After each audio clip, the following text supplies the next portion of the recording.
WHAS 11 Weather Impact Forecast is sponsored by Tom Sondergeld Plumbing and West Shore Home.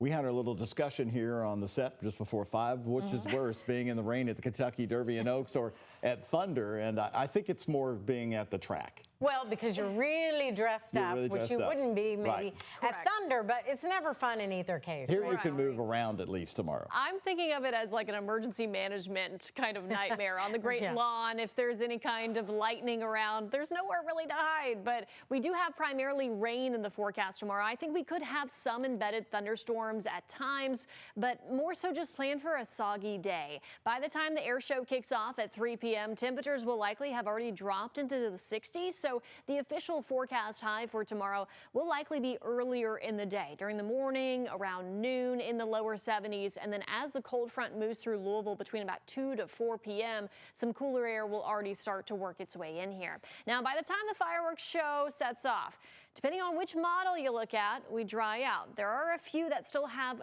some light lingering showers around. I don't think they'll be all too impactful, but we really don't dry out until we get into Saturday night. By 9 p.m., expect temperatures likely in the low to mid 50s and continuing to fall, of course, during the overnight hours. But we were also talking about this earlier. Thunder. We have had 16 out of 34 thunders with rain. That's 47%. So we're kind of used to this by now. 18 of those didn't have any rain, and 5 days were in the 80s. But of course, we've had temperatures in the 40s, 50s, 60s, 70s, and 80s for high temperatures this time of year in Louisville. Right now, we're sitting at 82. 82 also down in Bowling Green, 84 in Evansville, 80 degrees in Lexington. So these temperatures are very similar compared to where they've been for much of this week. Above average, more summer-like, not quite record-breaking. But still very warm for this time of year. Max HD satellite and radar, all is dry. We had a few spotty showers off to the west earlier this morning, but those have dissipated. We're really just seeing clouds increasing here locally. Big picture view, though, these areas that have just been hit over and over and over again this week with severe weather, continue to see that today. We're talking Oklahoma, Kansas, Missouri, Illinois, eastern Iowa, up into Wisconsin and Minnesota as well. These are all warnings along this line right now. Severe thunderstorm warnings, tornado warnings, and some of those confirmed tornadoes. That's what you're seeing in the purple. So this is the severe weather outlook for today. An outbreak really across the plains and into the upper Midwest.